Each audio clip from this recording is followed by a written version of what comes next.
皆さん、こんにちは。今日の海外生活しゃべり場の第4弾の、インタビューは、シンガポール在住の三浦さんにいろいろとお伺いしたいと思います。三浦さん、よろしくお願いいたします。どうも、よろしくお願いします。はい。で、現在ですね、三浦さんはシンガポール在住ということで、国際結婚をされていらっしゃるんですよね。そして永住権も取得した。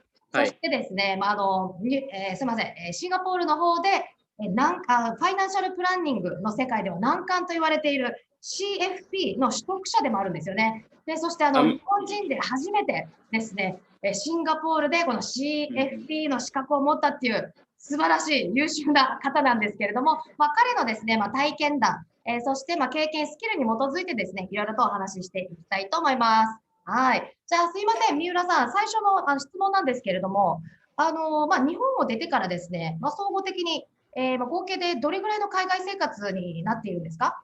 だいたい20年ぐらい住んでますね。20年、結構長いですよね、本当に。長いかもしれない。でも、あっという間に20年来たって感じね、本音言えばね。なるほど。もうあっという間で。じゃあ最初、日本からは留学されていたんですか？留学ということで、はい。どちらの方に？最初はアメリカ行ってました。アメリカ。で、高校、それとも大学でですか？日本の大学の途中にアメリカのカレッジに交換留学して、それで1年ぐらい行ってたんですけれども、あれですよね、やっぱり海外の空気ってすごく自由があっていいなってことで、とりあえずもう交換留学と日本の大学終わらせて、終わった後に、その頃って90年代後半って就職ってあんまり良くなかった時期ですよね。皆さん結構苦労されてましたけど、僕は正直言ってそれをすっぽかして就職しても活動しても結果が出ないところが分かってましたので、留学の準備をしてまして、そこからイギリスの大学に2年間ということで、実は言って1年間はあれですね、ちょっとまだ英語力足りないってことでちょっと英語を準備して、でイギリス大学ってアメリカと違って1年プログラムなので、それで入ったっていう形ですよね。そうだったんですね。どうですか？留学生活はかなり厳しかったですか？正直言ってば、確かに語学の面できつかったですけれども、逆にあれですね、イギリスにいた場合だと、イギリス人よりも逆に英語のネイティブじゃないヨーロッパの人たちがやっぱり多かったので、クラスメートで。移民が多いということですかね。移民というか、他の当時までイギリスが EU だった時なので、他の EU の人たちのクラスメート多かったので、彼らって英語ネイティブじゃないので、例えばオランダ語とかフランス語とかドイツ語とかね、スカンディネビアの言葉が母語なので、お互い話しやすいです、非常に。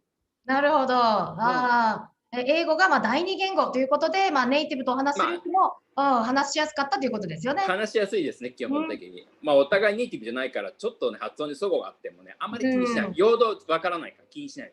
面白いですね。で、それからイギリスからなぜにシンガポールだったんですか？それよくね、言われるんですけど、当時だから僕がね、ちょうどあれです、大学院とイギリスにいた頃は基本的にビジネスの世界に行くなんて全く考えなかったんですね。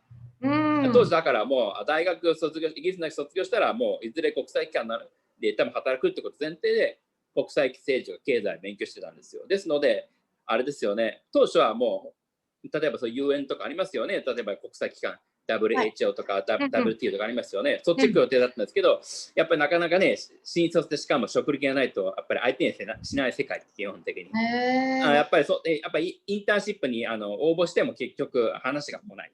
もう卒業した後結局無職のままで、それでもう適当にもう履歴書を送ってたら、たまたまシンガポールにある会社から来ませんかということで、それがもうシンガポールの生活の始まりだった。でもちろん知り合いなんて友人とか知り合いもこれも何もない状態できましたけどね。本当ゼロから来たってことですね、人脈も。もう本当手持ち資金なんか2000とか3000ドルとかそんなレベルから来ましたよね、きってね。もうなんか後戻りできない。できない。本当スーツケース1本だけで来てね、本当。わー、すごい。もちろんね、いろいろ紆余曲折もね、ありましたけどね。当時はシンガポールで働いた当初って基本的に新卒でもビザが下りたんですよ。今みたいに基準がものすごい緩かった時なのね。じゃあ15年前ということですよね。大体それぐらいですね。そうですね。今はいかがですか？就労ビザなど。今はものすごい信じられないから厳しいです。もし自分が永住権じゃなくて就労ビザ更新し続けたら、多分もう更新できないぐらいも厳しいです。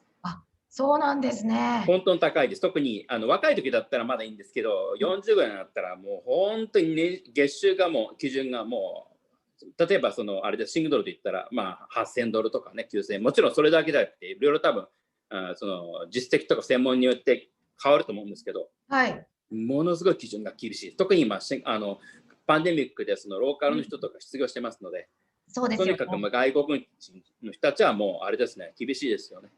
ローカルの人をとにかく就職させる、ね、再就職させるためにね、とにかく方針厳しくしてますね、今。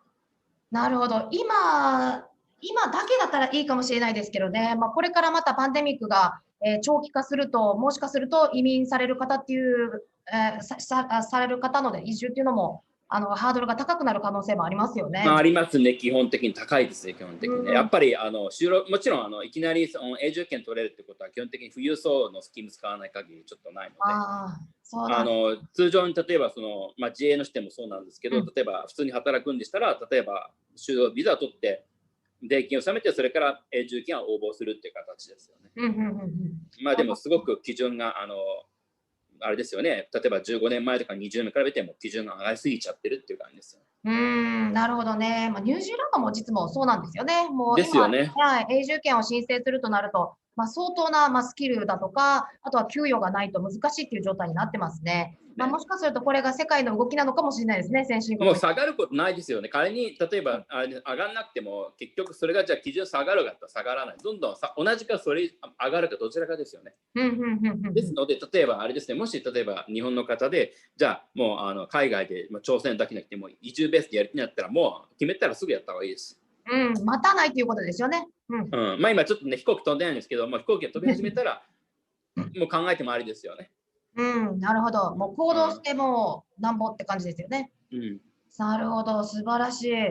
まあ、そこに本当ギリギリセーフではないですけれどもね、シンガポールでもう拠点を置いて。まあギリギリセーフって言い方もできますけれど、僕が良かったタイミングが良かったってなるんですよね。まあもちろんご自身のねタイミングもありますし、マーケットのタイミング、就職のタイミングっていうのもあるかもしれないですね。でしょうね、基本的にね。すごい。じゃあ今仮に大学卒業、今じゃ就職できるかって言ったらとても難しいと思う。就労ビザ降りないと思う。シンガポールでもね。そうですか。まあこういったシンガポールの現状をお聞きできて、すごい良かったです。すごい。なるほど。じゃあですね、次はシンガポールではどのようなお仕事をしていますかと。で、シンガポール移住をね、目指している日本人ってすっごい多いと思うんですよ。みたいですよね。移住したいっていう人は多いですよね。そうですね。ということで、このシンガポールでの、ワークライフバランス、は取れているのかとか、あとはシンガポール生活のメリットなどをね、お話しさせていただきたいと思います。そしたら、シンガポールの生活のメリットって言いましたら、多分他のアジアの国とか日本と比べたら、通勤時間が短いです。例えば、去年まで実は私のオフィスと自宅まで歩いて5分だったんです。自宅から職場まで5分だったんですか？5分。先月去年までは、今年からは新しいオフィス作りましたので、自宅から新しいオフィスまでだいたいMRT っていう地下鉄乗っていくんですけど、だいたいドアトゥドアでだいたい15分ぐらい。いやそれでもちょっとでもね、今までが歩いて5分が良すぎたね。なぜにオフィスが動くことになったんですかね。やっぱりそっちのがやっぱりあれです。オフィスを大きくしたいっていうことで、昔のオフィスが手狭になったってことで、やっぱり移りたいってことで。僕のビジネスパートナーの人がね、言ってまして。そうですね。なるほど。いいですね。本当小回りが利くこのシンガポール。そうですね。実際言うとアポイントメントでもアポ取るのも1日だったらね、例えば普通に3件、4件はちょっと多すぎにしても、3件はね、なんとかこなせます、基本的に。もう距離も短いですしね、このアポの間の。都心にアポイントメントを集中させれば、都心行ったらシンガポールだったらダンジョンパーガーとかラッフルプレイスっていうんですけど、そこに集中させれば、1日3件のアポは全然可能です。4件はちょっと多いですけれどもね。そうですよね。お話するのも結構エネルギーいりますしね。パワーいります。そうですか。でちなみに、CFP ということで、サーティファイ・ファイナンシャルプランナーですよね。資格を取られて、今、プランナーさんとしてお仕事をされているんですか？まあそういう形で、まあ、CFP のその専門職としてね、まああれですよね、もう今年でも10年目になるっていうことですよね。ああ、すごいですね。もういろいろ紆余曲折ね、ありましたけれどもね、本当に最初の2年間が本当もうなかなかね、実績もないし、コミッションもね、そんな思ったほど多くないのでね、大変でしたけれどもね。で、現在、このサーティファイファイナンシャルプランナーということで、取得したということなんですけど、どれぐらい難しい試験なんですか？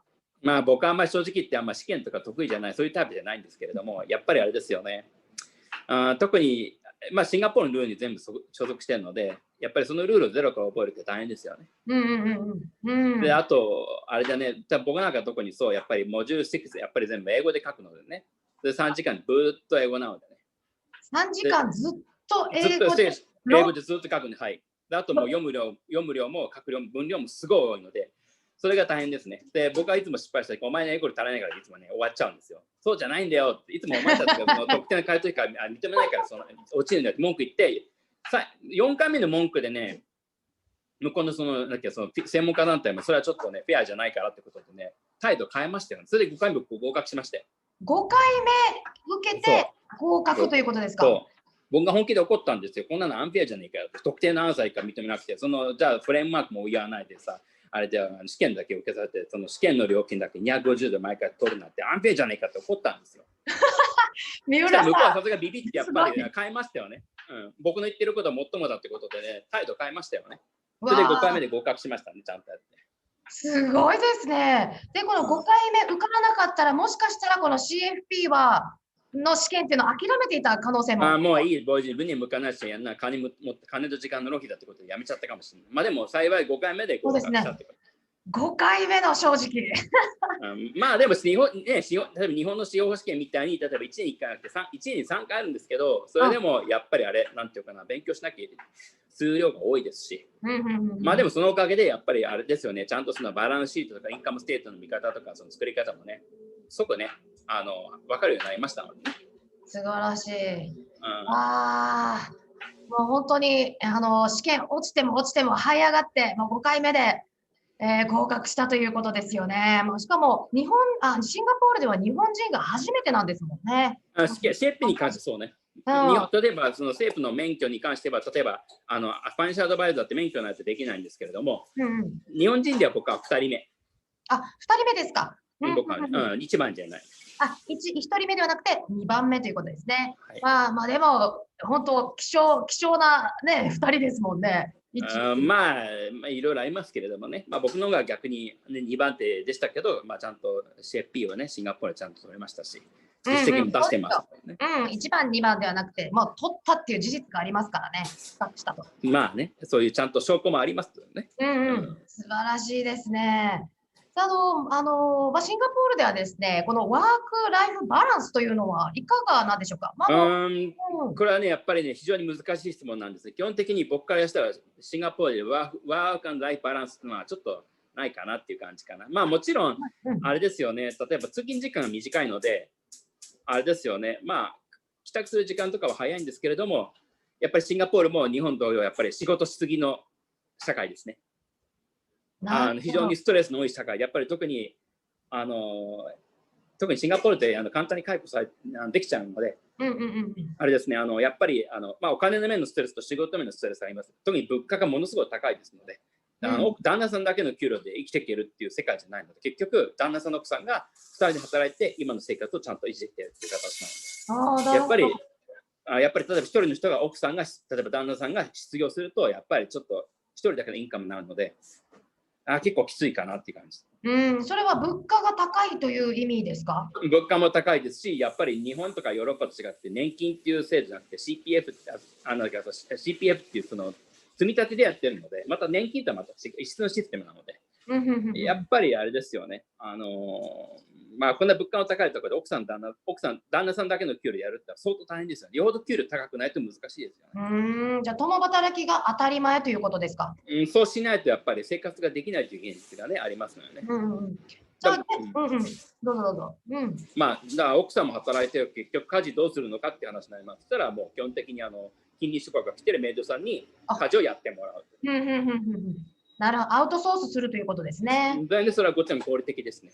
ああ、なるほどね。まあ、おはい。互いの負担を、まあ、軽減するということで、まあ、メイドさんを雇っているってことですよね。で、はい。あと、まあ、来月ですね、三浦さんの第一子、あ、そう、はごい。出産を控えてるということで、で、まあ、こちらさんもね、こちらも何さんにもお願いして、もう家事全般をしてもらうということですよね。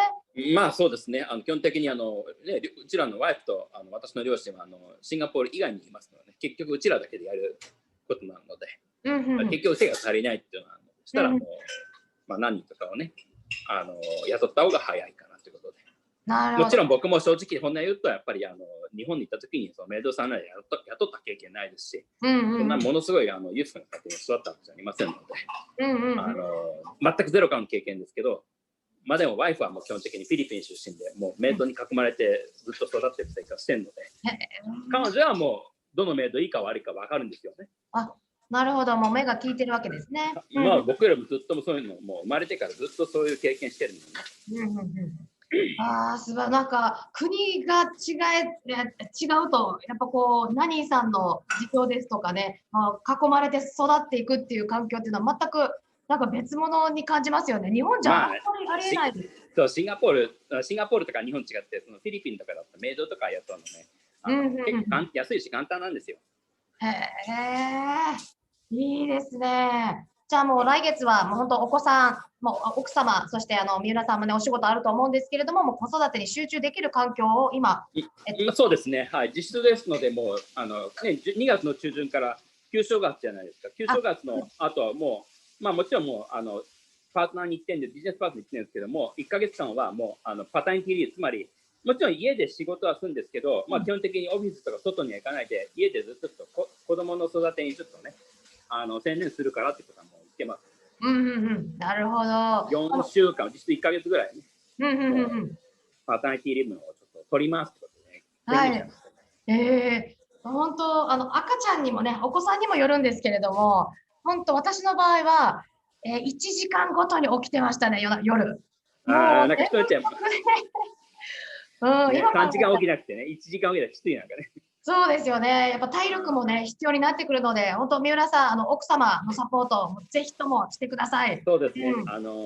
ワイフだけじゃね、大変なので、だからはい。何とその僕の2人ね、サポート。うん。そうそう。楽しみではありますけれどもね。まあ皆さん脅すんですよね、もう睡眠時間足りなくなると、子供がもう3時間起きに泣くぞとかね、なんかね。そうそう。もう大変でしたね、あの時期は。OK です。まあ、お子様、じゃあ、生まれてからは、まあ、シンガポール、もちろん、英語だと思うんです。英語だと思うんですけど、日本語、そして、フィリピンのタガログ語、もお教えする予定ですか？ワイフはフィリピンっても中華系なので、基本的に母語は福建語なんですね。なるほど、もちろん、福建語が役に立たないとか、タガログがダメってことじゃなくて、結局、今後やっぱりね、子供にどの言語を覚えてほしいかって言ったら、やっぱり、英語とマンダリン覚えてほしいんですね。なんでかって言ったら、マレーシア、KL とかシンガポールにいると、やっぱり中国の影響がどんどん強くなっているので、うんうん無視できないんですね。うん。個人的に好き嫌い別にして、無視できないんですよ。なるほど。だったらもう、子供の頃からもう、まあ、英語はもう、ね、仕事を得るために必要なので、それプラスマンダリンぐらい覚えてほしいかな。もちろんね、日本語もね、子供がやりたかったら、ね、一緒に、ね、教えてあげてもね、いいかなとなるけど、まあ、あまりたくさんやりすぎると、また、ね、ちょっと大変な、まあ、とりあえず、まあ、親としてはやっぱり英語とマンダリンはまあ覚えてほしいっていうのが一個ありますよね。これからもうアジアの力がどんどん強くなりますので。日本語はどうですか？日本語もね、覚えてほしいけれども、子供が興味なかったらもういいかなって感じ。なるほど。もうこの日本で英語と、まあ中国語で。そうね、まあ中国、標準語の方でね。はい。はい、了解です。すいません。もういろいろとね、素敵な体験談、そして、まあ、意見をおっしゃっていただいたんですけれども、最後にですね、これから、日本、からですね、まあ、海外へ、まあ、出たいと願っている方、まあ、シンガポールを目指している方でもいいんですけれども、まあ、何かですね、まあ、メッセージをいただけないかなというふうに思っております。そうね、やっぱりね、もちろんね、挑戦する方も、ね、多いんですけど、やっぱりうまくいってる人ってやっぱりね、少数派なんですね。ですので、もちろん全然挑戦することはいいことなんですけど、まあでも挑戦する前にやっぱりね、ちゃんとした英語力を身につけてほしいですね。あと、あれですね、職歴。やっぱり今、もう新卒では決まらないので、職歴が必要です。あと、海外、シンガポールで通用するその学歴と専門知識持ってれば、シンガポールもしくは海外で成功する確率は高いですよね。単に就職するだけじゃなくてね、もうずっと続くってことを考えれば。なるほど。じゃあまず言語力はビジネスレベルまで持ってって、それからプラスアルファ何ができるかってことですよね。ですね。もちろんもう日本でずっと触ってる以上、やっぱり英語をネイティブみたいに話すことでもそれは非常に難しいですので、言語の才能のない人が以外はね、だったらもう基本的にもうビジネス少なくともビジネスレベルまで持ってきて、ずっと移住してからもずっと改善する努力も必要ですけれども、あとそれ以外には一番大事なのは専門知識ですよね、やっぱり。財務だったり、IT だったりね、法律だったりね。あとその専門に裏付いてる資格ですよね。資格とか、じゃあその学歴持ってることが大事ですよね。それはあれですよね、政府とかビザの基準に見られますので、必ず。やはりシンガポールで就職するとなりますと、金融関係のお仕事というのがやはり多いんですか？他の金融もありますし、あと IT を最近あれですよね、例えばアリババとかテンセントもデータセンターを置いてます、送って決めましたので、IT あれですよね、フィンテックとかテクノロジー系強いですね。なるほど。新しいね、ビジネス、職業としてはね。なるほど。金融系もありますけど、金融か、もうそういう鉄系の会社が仕事が多いですよね。じゃあ IT 関連もどんどん進んでいってるっていう形ですよね。大きくなってる市場ということですよね。これから伸びますね。データセンターありますよね。確か Facebook も確かシンガポールに置いてますよね、データベース。そうなんですね。やっぱ在住者だから、語れるこの体験談っていうのはやっぱパワーがありますよね。本で読むってじゃわからない事情もあるわけじゃないですか。そうですね。今逆にシンガポールはちょっとビザの基準厳しいから、じゃあシンガポールじゃなくて KL っていう人も多いですよね。ぜひともマレーシア来てください。ね、例えば KL だったら、例えばバングサーダがモンキアラに住んでる日本人多いじゃないですか。多いですね。そちらでもいいですよね。まずスタートして、でそこからまたシンガポールに移ることも可能ですしね。もうありですよね。職歴がありますからね。全く職歴ないよりは話早いと思います、なるほど。了解です。三浦さんも今日はいろいろとね、資格を取るまでの難関というか、難しかった道のりですとか、国際結婚、そして第三国で出産を控えてるということで、いろいろと今バタバタかと思いますけれどもね。いろいろありますけれどもね、あれですよ、大城さんからお願いしましたね、結局、あれですね、なんかお役に立てればいいかなと思ってね。いや、絶対立ちます。他の方にも。本当今日はお時間いただきありがとうございました。いや、こちらこそ。一人でも多くのね、日本人の方が、よし、このいろんな方のお話を聞いて、可能性を広げられたらいいなというふうに思っていますので、なので、役に立ってくれれば、ね、微力だけれどもね、役に立ってもらえばね、いいかなと思います。役に立ちます。OK です。じゃあ、三浦さんも今日は本当にありがとうございました。こちらこそありがとうございます。OK です。じゃあまた失礼いたします。よろしくお願いします。失礼します。